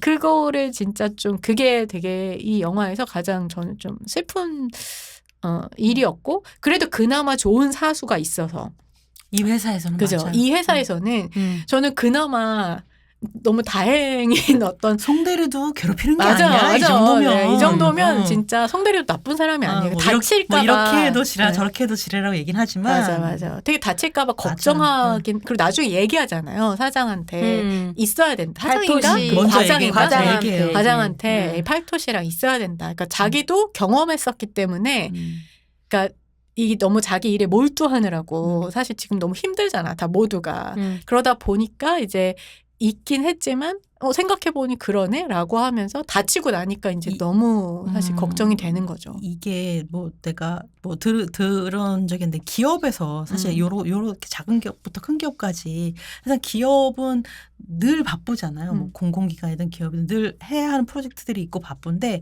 사실 인턴이라든지 이렇게 신입을 받아서 훈련시킨다는 거는 사실 자기 늘 과외 업무가 되어버리거든요. 그게 업무 중에 하나로 더 쳐줘야 되는데 그죠? 그렇게 안 쳐주고 특히 뭐 대학생 인턴 같은 경우들을 안 받으려고 하는 이유 중에 하나는 얘네들이 우리 회사에 들어올 것도 아닌데 그렇다고 이 디테일한 프로젝트에 바로 투입할 수도 없고 그렇죠. 그러니까 내가 해버리면 그만인데 사실 다른 가르치고 관리하는 게 엄청 일이거든. 그리고 다른 뭐랄까 대학교들에서는 끊임없이 인턴을 받아달라고 하는데 어쩔 수 없이 여러 관계 때문에 받아준다고 해도 궁극적으로 얘네들이 한 달, 두 달 있어도 시킬 일이 없는 거지. 그러니까 뭐 복사만 하고 왔다든지 뭐 그런 얘기를 하게 되는 건데 그래도 이 회사는 송대리가 하는 거는 이 사람은 나쁜 것도 아니에요. 그리고 심지어 관심이 있으니까 우리 임주임한테 심지어 임주임이었나? 용접 가르쳐주는 여성 노동자. 심지어 그래서 용접을 한주임. 한주임한테 용접을 배우기까지 되잖아요. 맞아요. 그럼 이거는 자기 시간을 할애해가지고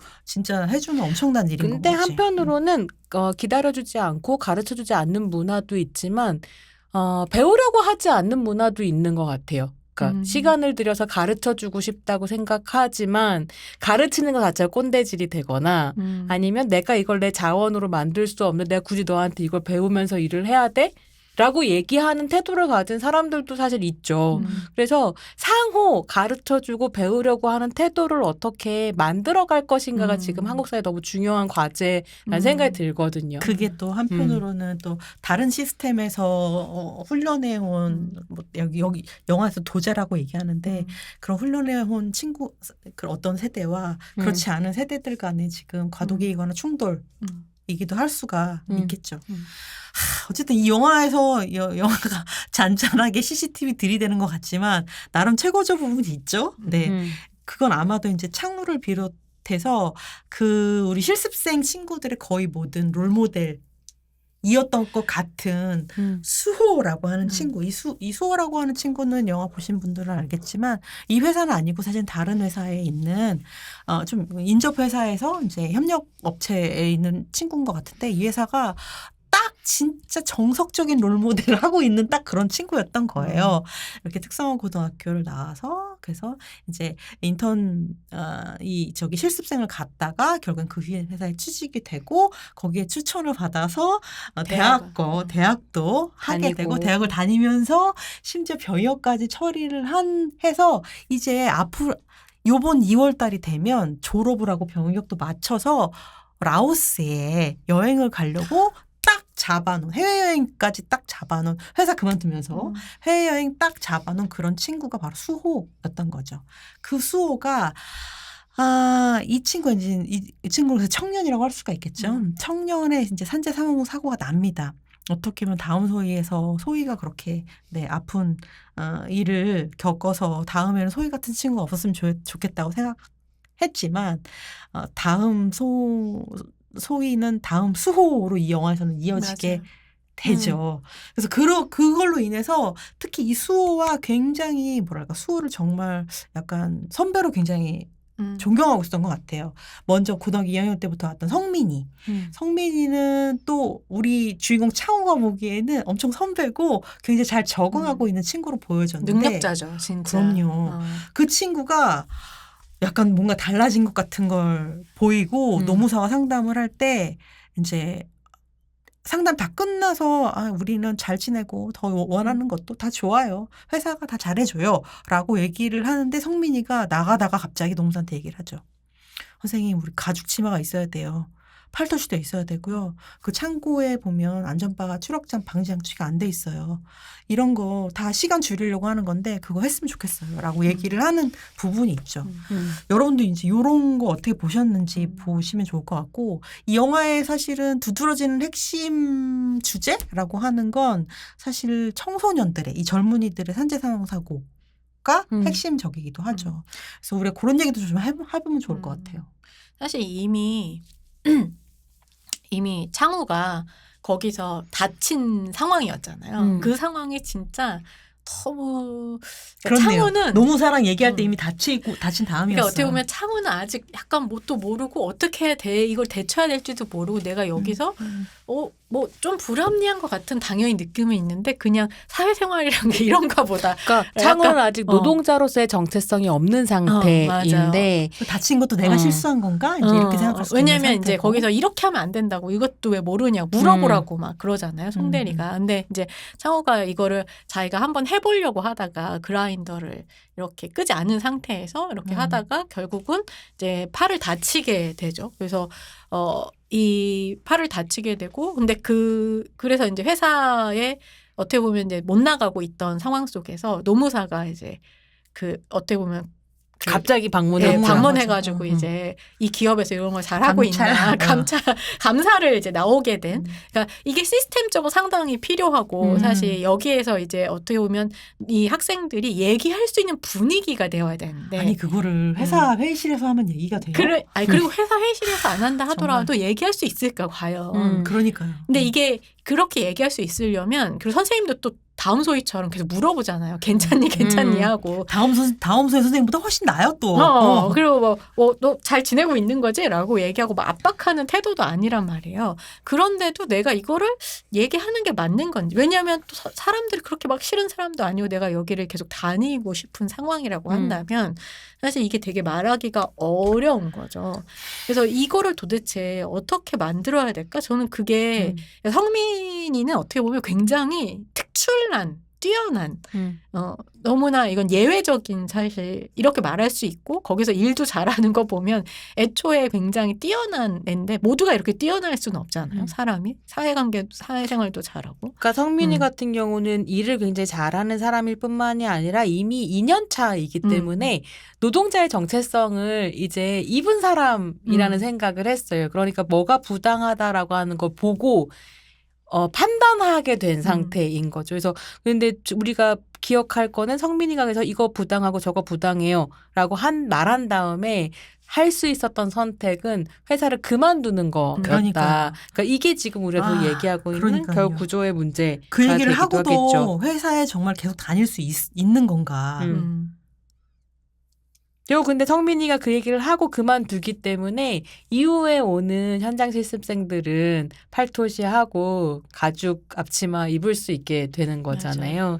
그거를 왜 성민이는 그 혜택을 얻지 못하는가. 진짜. 그게 되게 문제이면서 그래서 이 영화가 이걸 굉장히 노동 문제를 현실적으로 다루는 것임과 동시에 사실 그렇게 싸우고 나간 사람들 혹은 싸우고 버틴 사람들 그 노동자의 시간들이 의미 없지 않다라는 걸 보여주는 작품이라고 생각하기도 맞아요. 했어요. 그러니까 그게 어떻게 보면 아까 조평이 얘기했었던 휴머니즘의 의미일 수도 있겠죠. 사람이 싸워서 바꿔온 거를 없는 것으로 얘기하지 않는다. 그게 다음 소위와 다른 부분이기도 하죠. 그러니까 다음 소위가 별로고 이게 좋다 이런 얘기가 아니라 다음 소위가 다루고 있는 문제와 이 작품이 다루고 있는 문제는 같은 문제이면서 동시에 다른 문제, 그러니까 다른 관점, 포인트가 좀 포인트가 다른. 강조하는 지점이 좀 다른 부분이 분명히 있기는 한 것 같아요. 저는 그러니까 우리가 이 노동 문제를 이야기할 때에 시간이 허락된다면 꼭 다시 얘기하고 싶은 이름들이 좀 있었어요. 그래서 그 현장 실습을 나가서 세상을 떠났던 노동자들의 이름을 한 번 정도는 우리가 같이 다시 되새겨보고 그 모든 사람의 이름을 얘기할 수는 없지만 그래도 몇 명의 사람의 이름은 좀 얘기하고 싶다라는 생각을 했는데요. 제가 이제 다음 소위 개봉했을 때 이 문제에 대해서 좀 너무 궁금해서 찾아보면서 충격을 받았던 게 뭐냐면 2021년 기준으로 봤을 때 대한민국 근로복지공단이 산재로 목숨을 잃은 현장 실습생 현황을 파악한 통계가 있거든요. 그게 2012년부터 현장 실습이 시작이 돼요. 그러니까 2012년부터 2021년까지의 이제 통계인 건데 너무 충격적이게도 0건이에요. 그러니까 공식적으로 0건이라는 거예요. 그건 무슨 말이냐면 실제로 현장 실습생들이 노동 현장에서 무슨 일을 경험하고 있는지 공식 통계가 전혀 한국 사회에 안 잡혀 있었다라는 거죠. 그러면 문제 파악이 당연히 안 되고요. 사람은 계속 죽습니다. 그래서 어떤 분들이 세상을 떠났냐면 바지선 침몰로 사망한 홍성대 학생이 있었고요. 공장 지붕이 무너지며 사망한 김대한 씨, 직장 내 갑질과 괴롭힘으로 세상을 등진 김동준, 김동균 씨, 생수공장 프레스가 오작동하면서 숨진 이민호 씨, 다음 소위의 모티브가 됐었던 홍수연 씨, 그리고 무리한 잠수 작업 때문에 죽음으로 내몰렸던 홍정훈 씨 등이 세상을 떠났는데 모두 19살입니다. 그래서 한국 사회가 사실 기억해야 되는 이름들인데요. 통계조차 없었다라고 하는 게 큰 문제였었던 것 같고요. 2011년 현장학습제도가 시작한 이후로 매 2명에서 16명의 학생이 산재로 고통당하거나 세상을 떠났는데 이거 잘 해결하지 못했었던 거죠. 교육 현장 문제니까 학교가 해결하라고 떠밀거나 아니면 뭐 우리는 모르겠다라는 식으로 이야기하거나 이런 상황이었었던 것 같고요. 그래서 2023년 3월에 특성화고 현장 실습생 직장 내 괴롭힘이라든지 아니면 여러 가지 이제 산재 등으로부터 보호하는 어떤 법이 통과가 되게 되는데요. 직업교육훈련 촉진법 개정안이 통과가 됩니다. 근데 이 법안이 나오고도 1년 동안 계속 계류되어 있는 상태였거든요. 근데 당시에 다음 소위 개봉하고 화제가 되고 국회의원들이 이거 통과시키면 주목받겠구나라는 생각을 하니까 국회 안에서 다음 소위 상영회 하고요. 그리고 법 통과시키거든요. 저 제스처 필요하다고 생각해요. 하지만 신경질이 나는 건 사실이죠. 아니에요. 그러니까 누가 이렇게 이런 다음에야 이렇게 됐는 게 참. 어쨌든 근데 뭐 최근 기사들을 살펴보니까요, 이 법안으로도 충분히 사실은 다 커버가 안 되는 상황이어가지고요. 뭐 장기 현장 실습제 자체를 전면적으로 좀 손을 봐야 된다. 그러니까 이게 저렴한 노동력을 끌어다 쓸 수 있는 기회로 회사가 보는 것이 아니라 교육을 할 수 있는 현장으로 어떻게 만들 것인가. 그러니까 이게 교육 시스템의 연장선에 있다라고 하는 성격을 좀 분명히 할 필요가 있다고 전문가들이 얘기하기도 하더라고요. 그래서 저는 참 수호의 조문을 같이 이제 창우랑 같이 갔다 오는데 둘이 다혜랑 수호랑 다혜랑 창우랑 둘이 이제 다혜가 메시지를 받고도 무슨 뜻인지 잘 몰라서 둘이 수호의 상의를 부고를 보고도 부고를 보고 이제 이게 무슨 뜻인지 잘 몰라 상상을 못하는 거예요. 상상을 죽었을 못했어. 거라고. 왜 내 성민이가 왜 내 메시지를 안 받을까라고 하더니 성민이가 아마 수호의 죽음을 알리는 부고를 다혜에게 보냈던 모양이에요. 그래서 창우랑 둘이 가가지고 어디를 어떻게 들어가서 조문을 어떻게 하는지도 모르는 친구들이 이제 갔다 오고 나서 근데 이제 이렇게 뭐랄까 이 수호의 죽음을 이렇게 뭐랄까 재현하는 방식 또 가슴 아팠지만 이렇게 한 것도 저는 좀 마음에 들었. 이런 표현이 적정하진 않은 것 같은데 이렇게 하고 그냥 다혜가 한마디 하죠. 갔다 오면서 이제 창우한테 사람이 일하다가 죽을 수 있다는 건 생각도 못했어라고 하는 대사를 해요. 이게 그러니까 우리는 그냥 3학년 2학기 때 그냥 실습 나간 건데 이렇게 실습 나간 데서 내가 모델이라고 생각하던 사람이 이렇게 죽음을 당한다라고 하는 게 진짜 상상도 못한 일이었다. 근데 심지어 전조가 있었잖아요. 이미 이제 거기에 그 안전바가 없다라고 이야기하고 근데 없어서 한번 저게 이제 떨어져서 완전히 거의 죽을 뻔했는데 거기 이제 이주 노동자들이 스리랑카 노동자가 구해줘서 구해주는 일이 있었다 이런 얘기를 하죠. 하는데 그러고 나서도 설치가 안 된 거죠. 그렇죠. 어쨌든 그 수호가 죽음을 맞이한 그 회사에서 어떤 상태고 어떤 일 때문에 죽었는지 모르지만 어쨌든 그런 일들이 있었다라고 하는 얘기를 하고 와서 참 이게 이 영화의 핵심적인 대사라는 생각 좀 들었어요. 어떻게 또 창호를 보면서 또 안타까웠던 건 뭐냐면 어쨌든 관심이 직장이나 뭐 군대나 집안 생활비 이런 얘기 이런 게 이 참 19세 남자아이의 관심이 온통 이렇다라고 하는 게 좀 가슴이 좀 아팠던 것 같아요. 그래서 예를 들면 집안에서의 창우는 동생을 돌보고 엄마랑 빨래를 개키고 그다음에 집을 알아보러 다니면서 엄마랑 상의하고 이런 모습들이 주로 이렇게 나오거든요. 어떻게 보면 아버지가 돌아가시고 나서는 거의 그 실질적으로 돈을 벌어서 뭐랄까 생활비를 보태지 않았지만 그 이외의 모든 것들은 다 하지 않았나 이런 생각이 좀 들더라고요. 돌봄 노동을 하는 청소년이죠. 이런 장면들도 진짜 저는 인상적이었다. 되게 좋아했던 장면 중에 하나 뭐냐면 이제 처음에 창우랑 우재랑 이 고등학교 친구들이 그 공장에 견학을 가는 장면이 있어요. 근데 마치 범죄와의 전쟁 포스터처럼 남자애들이 가로로 쭉 서가지고 약간 슬로우 모션도 아닌데 이렇게 막 신나게 걸어가는 장면이 잠깐 나오거든요. 근데 저는 그 장면이 되게 인상적이었던 게 한국 영화가 남성성을 그릴 때 그러니까 범죄와의 전쟁처럼 되게 많이 그리잖아요. 깡패 들이거나 막 폭력을 휘두르거나. 근데 그게 아니라 새로운 세계, 새로운 일자리를 들어가기 위해서 되게 신나게 설레게 가는 남자들의 모습이라고 하는 것이 이 작품에 잠깐 등장하는 게 되게 좋았던 거죠. 그리고 그 가운데 있었던 창우는 주먹을 쓰는 사람이 아니라 마음을 쓰는 사람이다. 그래서 이제 저한테는 디선트맨의 이야기라는 점에서 좋았던 거예요. 그래서 신평 말처럼 너무 어린 나이에 어른의 역할을 하는 것처럼 보이기 때문에 짠해 보일 수도 있지만 좋은 남성들에 대한 이미지가 실제로 있는데 왜 이걸 우리 보지 않나. 그래서 예전에 이란희 감독이 휴가라는 작품에 대해서 그러니까 그게 40, 50대 중년 남성 노동자의 이야기인 거잖아요. 근데 거기도 돌보는 남자 얘기거든요. 동료들을 위해서 소세지를 굽고 집으로 돌아가서 선풍기 뭐라 그러죠? 날을 닦는 사람이란 말이에요. 밥을 해주고. 그게 굉장히 인상적이라는 이야기를 이란희 감독한테 했더니 이란희 감독이 그런 얘기를 하는 거예요.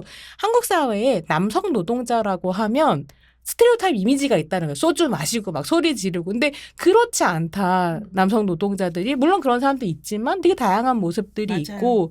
그래서 실제로 휴가의 제복이라고 하는 캐릭터는 임재춘 선생님, 콜트콜텍에서 오랫동안 투쟁했었던 임재춘 선생님을 모델로 하거든요.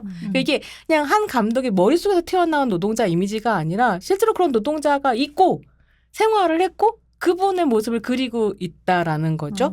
근데 그게 한편으로는 창우에게로 또 이어지고 있다라고 하는 점에서 이 작품은 너무 휴가랑 더불어서 좋았던 것 같아요. 실제로 휴가를 찍고 이제 공동체 산행령을 할 때 아까 손평이 이야기해준 그 실습생 중에 한 분의 어머님하고 얘기를 하면서 이 작품을 구상하셨다고? 구상이 됐다고 하더라고요. 그러니까 다른 남성성도 있다. 다른 노동자 남성성도 있다라고 하는 걸 이 이란희 감독 작품에서는 많이 보여주고 있는데 근데 이제는 이걸 19세 남자아이가 그걸 보여주니까 난 너무 가슴이 아팠다는 거죠. 네.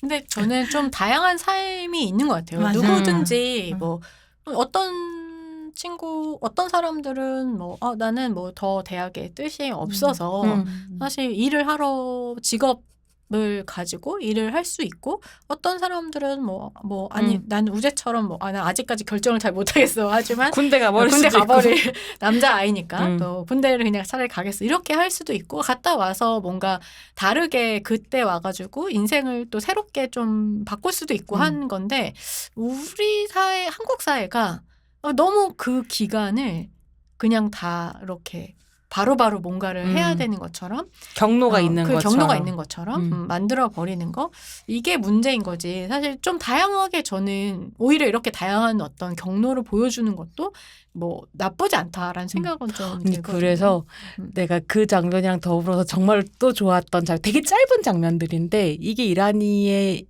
뭐랄까 영화 만드는 법인가 힘인가 이런 생각을 하기도 했었는데 정말 좋아했던 장면이 뭐냐면 그래서 창우가 용접을 배우잖아. 근데 용접을 배우면서 어떤 장면이 나오냐면 집에 와서 용접 연습을 하는 장면이 나와요. 그냥 이렇게 도구 같은 걸로 종이에다가 이렇게 그리면서 근데 그걸 어디서 하냐면 남동생이 맨날 남동생은 공부 잘하는 애인 것 같아. 얘는 대학을 가고 싶어서 수학학원에 이거 보내달라고 엄마한테 계속 얘기를 하는 그런 남동생인데 남동생이 늘 그 수학 인강을 듣는 책상에 앉아서 용접 연습을 하거든요. 그러니까 사실은 대학을 가기 위해서 공부를 하는 수학 문제를 푸는 거나 용접 그러니까 연습을 하는 거나 삶의 경로인 거죠. 같은 경로인데 한국 사회는 뭘 더 우위에 두고 싶어 하는가에 대한 이야기이기도 했던 것 같거든요. 근데 진짜 0.23초밖에 안 나오는데 이 장면 하나로도 그런 메시지를 영화 전한다. 강요하는 방식이 아닌 방식으로. 조평이 인상적인 장면 듣고 좀 마무리해야 될 것 같아요. 엔딩이 인상적이었다고 얘기하는데.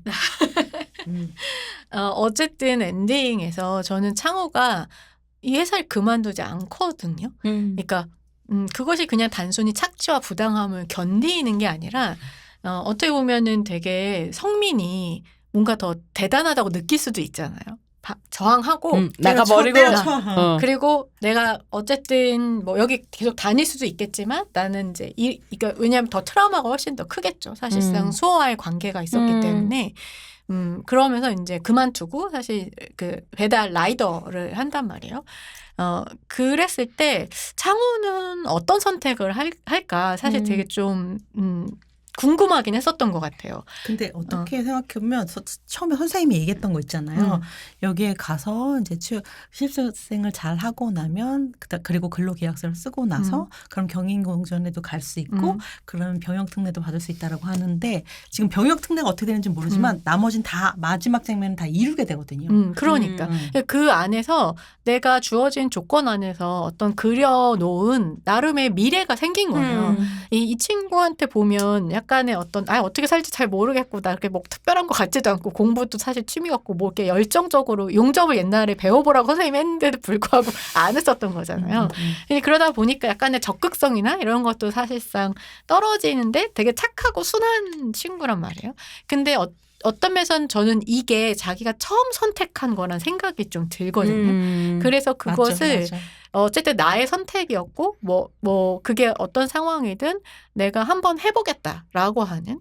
근데 그 해봤을 때 당연히 이제 그런 아까 얘기했던 안전의 조건이라든가 이런 것들이 더 이제 나아져야겠지만 그 안에서 창우는 나름대로 되게 성장하고 그리고 이제 성민이나 이제 이런 수호나 이런 친구들이 했던 것처럼 이제 지게차도 모으는 정도로 그렇게 어떤 노동자로서 커가고 있다.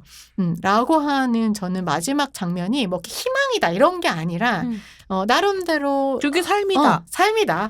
라고 하는. 그리고 그 안에서 우리가 그렇게 자기 선택을 조금 더 얘가 더 잘 할 수 있게 더 잘 살아갈 수 있게 그 조건을 어쨌든 만들어 가야 된다라고 하는. 그러니까 창후의 맨 마지막에 보면 지게차를 몰면서 가슴에 드디어 이름을 박힌 그 작업복은 딱 있거든요. 그래서 어떤 생각이 들었냐면 그 우재가 깔아준 길, 그 다음에 수호가 깔아준 길, 성민이가 깔아준 길의 모든 어떤 그 모든 궤적에 더 나은 오늘을 맞게 된 건 그 모든 것들을 다 먹고 자라난 게 바로 창우다라는 생각이 좀 들었어요. 어쨌든 그들이 모두 다 했기 때문에 그 전에 사실은 그래서 뭐 잠깐 그것도 보여주잖아요. 그 성민이가 요구했던 모든 것들이 회사에서 다 개선된 모습과 그리고 그 모든 수혜를 다 이제 창우가 갖게 되는 거. 사실 용접사도 자격 준다면 수입이 굉장히 좋은 직종 중에 하나거든요. 그거랑 지게차도 이 코비드 이후에 코비드 전후인가? 이 택배 시장이 열린 다음부터 지게차 자격증이 엄청나게 늘었거든요. 그러니까 지게차 자격증을 따면 밥을 벌어먹을 수 있을 거라고 얘기할 정도로. 얘는 그럼 지게차 자격증 딴 거잖아요. 자격증 2개나 아마 갖고 있으니까 하나도 없었는데. 탄탄대로야 지금.